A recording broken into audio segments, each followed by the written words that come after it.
Moving on to telling a story.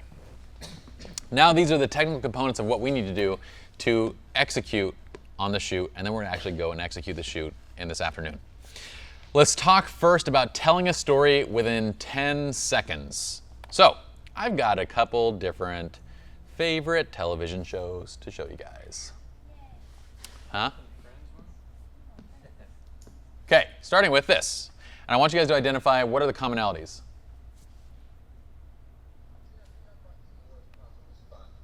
The second button literally makes or breaks the shirt. Look at it. It's too high. Okay, 10 seconds. Close it out. You live with your mother. The Office. We're doing 10 seconds of each. I'm an early bird and I'm a night owl, so I'm wise and I have worms. Oh, breakfast. I got your sausage, Okay. egg and cheese biscuit. Yummy, yummy. Thank you, Ryan. Next one.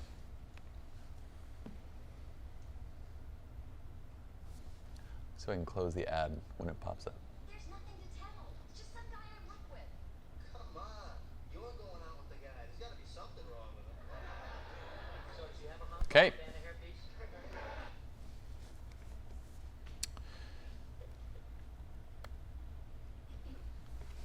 So, what is the simple storytelling formula? From 10 seconds of those videos, can you guys identify it? What did all three of those have in common? Outside scene first. Grab the mic.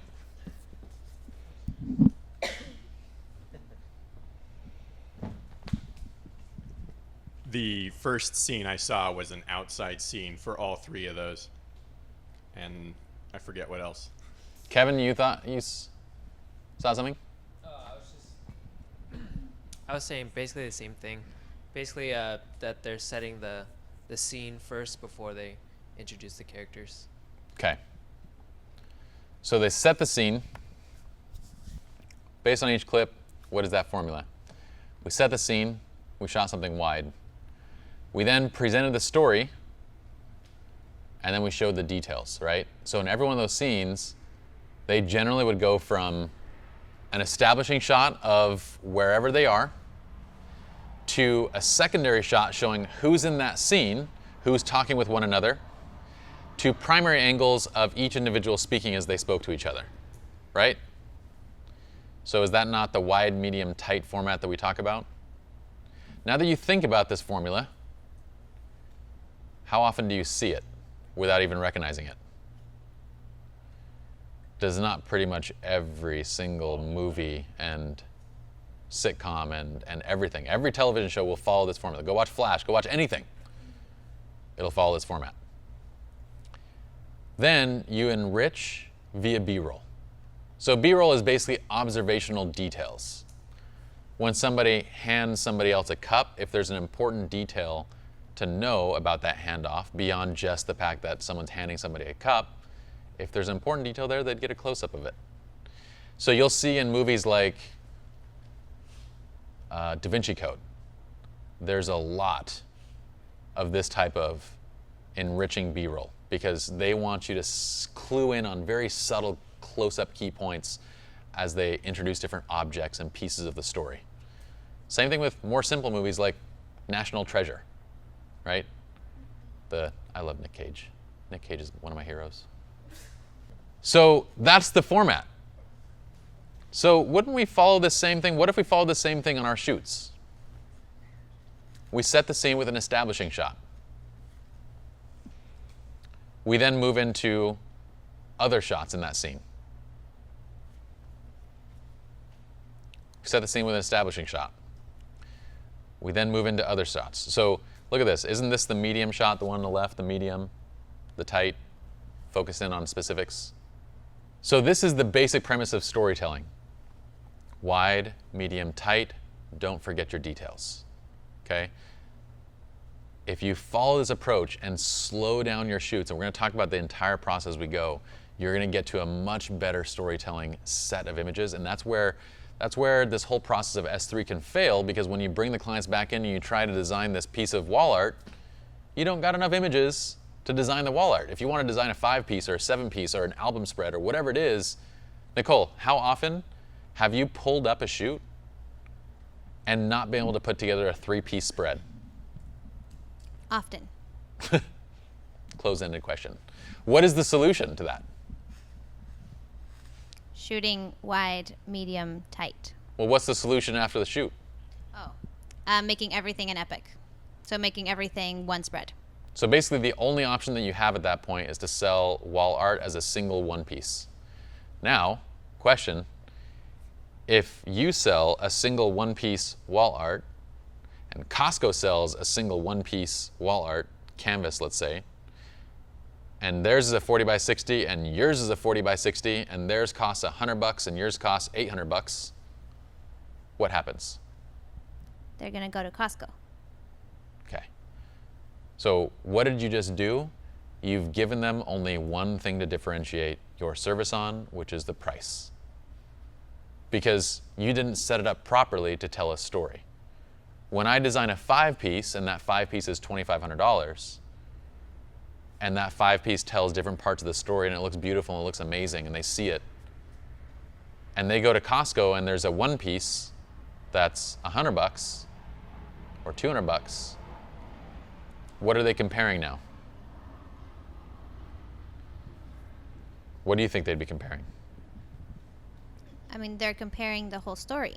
Yes. Do I want to buy a story, a piece of artwork, or do I want to buy one image? What case is more likely for you to be able to make the sale? Story. Because it's not something that they could easily do on their own, right? So that's the place that we need to get to, is where we can craft a story, where we can do something that they can't easily create on their own. Okay.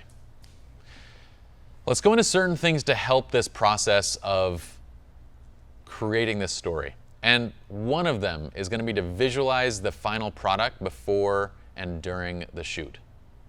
You have a question? Yes.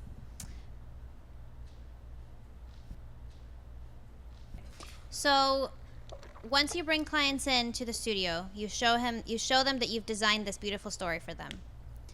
What stops them then from saying, awesome, now I'm going to go buy this at Costco and build it themselves? Nothing, except for the fact that how often would they actually do that? Meaning, if a client says, well, why can't I just go do this myself? And they ask you that question, you'd say, let's be honest. It would take us as professionals 8 to 10 hours to take these photos, retouch them, prepare them for enlargement, order them, check them for quality, and then to have them installed in your home. When do you have 8 to 10 hours or the experience to know how to retouch them, how to size them, how to blow them up? And when are you going to actually hang it in your home? Here's another question that you can ask, a simple joke. I'm going to make a guess.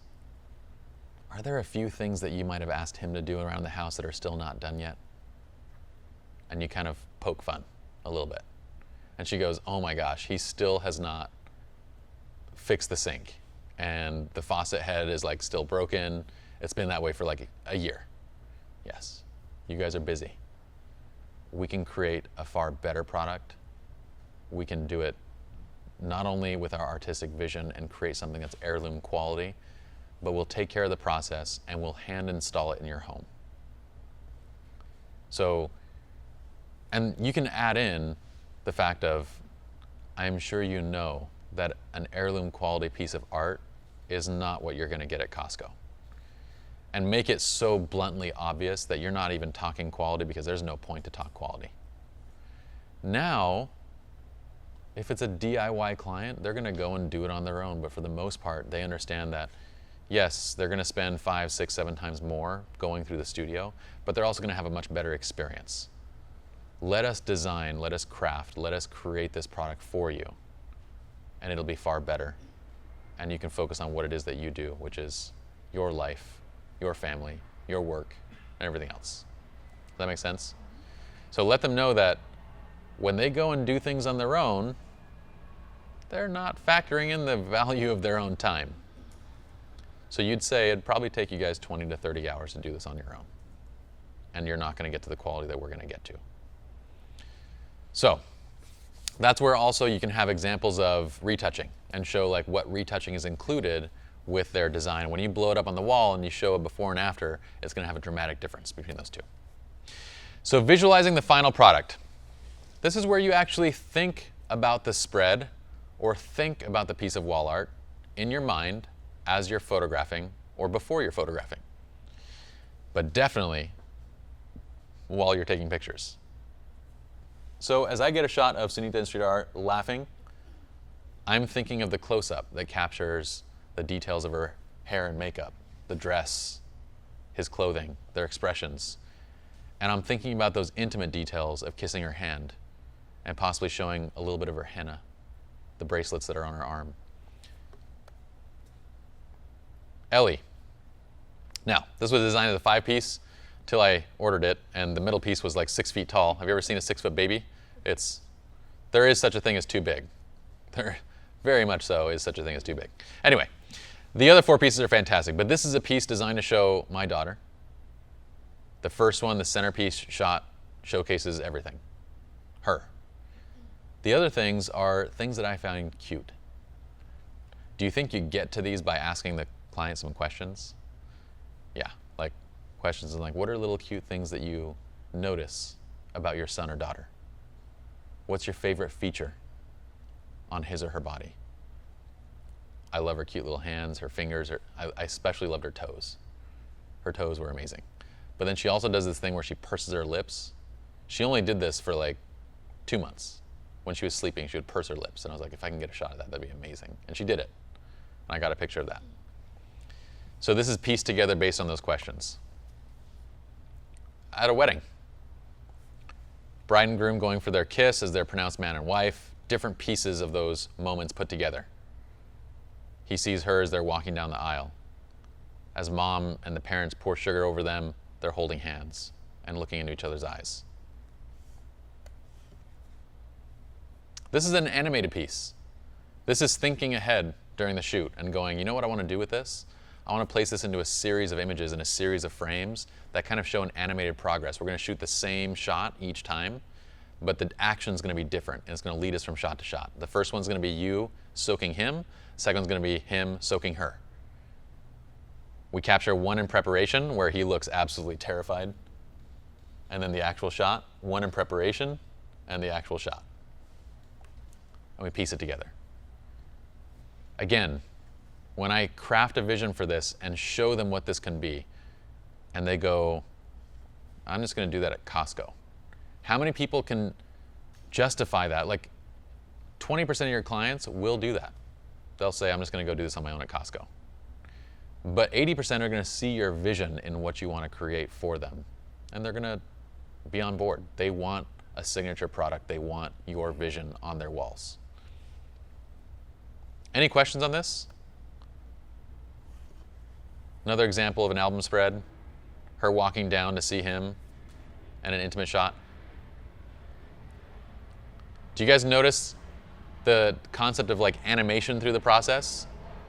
It's something that is often overlooked in our deliveries, in the way that we shoot. We're not thinking of sequences of images. We're thinking of just a shot here, a shot here, a shot here. But what about the sequence? Don't forget that. Sequences and motion is a very powerful storytelling element.